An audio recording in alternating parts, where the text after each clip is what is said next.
After spending some memorable time in Lachung and its surroundings, it was time to commence upon another long journey, this time to Lachen. On taking the diversion from Chungthang, we were joined by the beautiful Lachen River. The beautiful river accompanied us all through.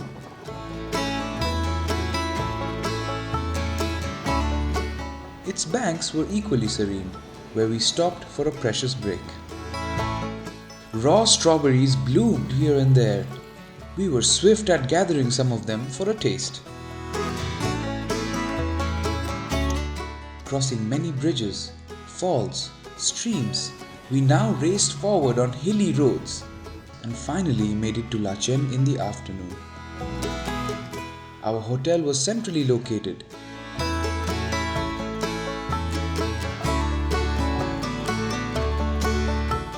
We could feel the local vibes from our room itself.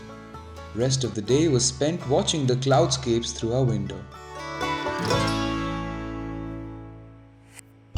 The next day started while it was still dark. The cars had started warming up. So did we, with our multi-layered winter clothing. We finally set forth for the Gurudongmar lake.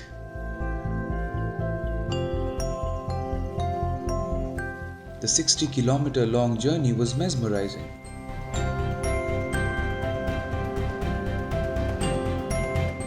Though the condition of the road was unpredictable.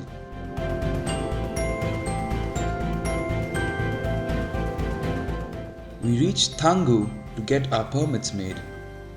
A cup of hot Maggi seemed like nectar. Soon we proceeded piercing through the fog. Crossing the military settlements, the road became rough.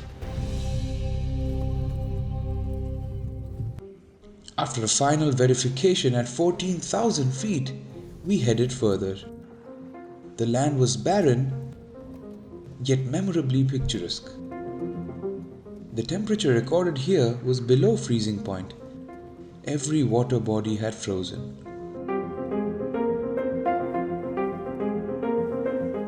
The road stretch here was well maintained. It didn't take long from here to end the wait for our first glimpse at the Gurudongmar lake.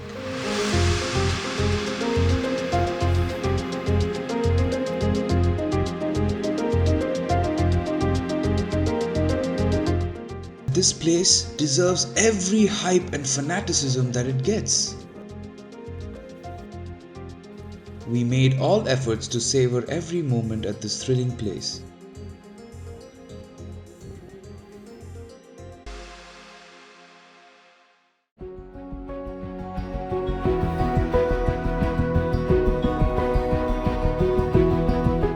On the way back, as the day grew old, more beauty unfolded.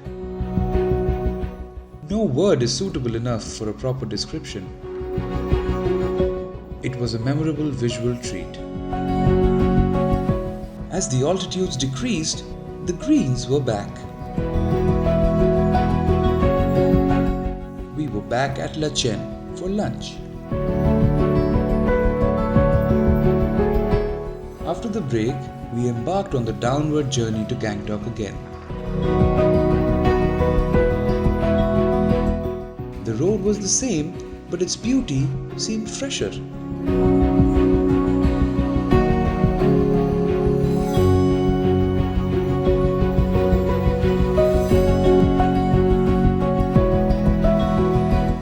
It rained every now and then.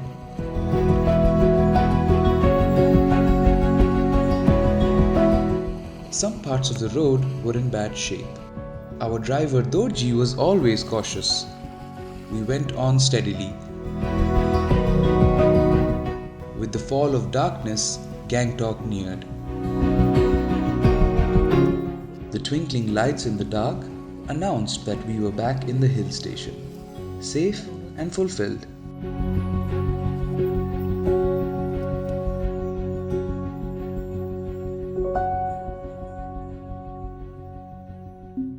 As we started a final descent the next morning, which happened to be our last day in Sikkim, we were anxious and distressed. News of the Super-cyclone Fani ravaging the plains of Bengal and Orissa had been doing the rounds. There was a possibility that our flight might have been among the many that had to be cancelled in the face of the storm. However, the updates from Bagdogra airport authorities brought us some comfort. We were soon aboard the plane that would take us home. The scenes down below from the plane's window would be ever memorable as we glided over a sea of clouds.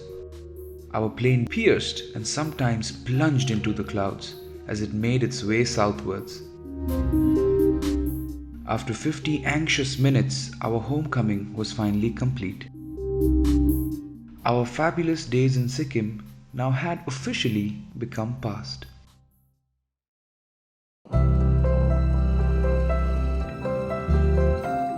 In the last 12 days, we explored the less travelled as well as the most famous tourist routes in Sikkim.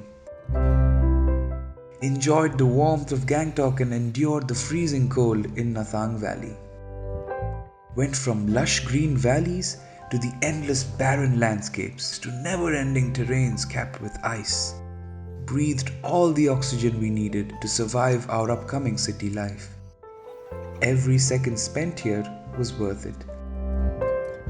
Every moment would be preserved as a precious memory. To end with, it would not be wrong to say that Sikkim is the ideal place for you to renew and refresh before you pad up again for your innings in the relentless test match of hard-earned existence.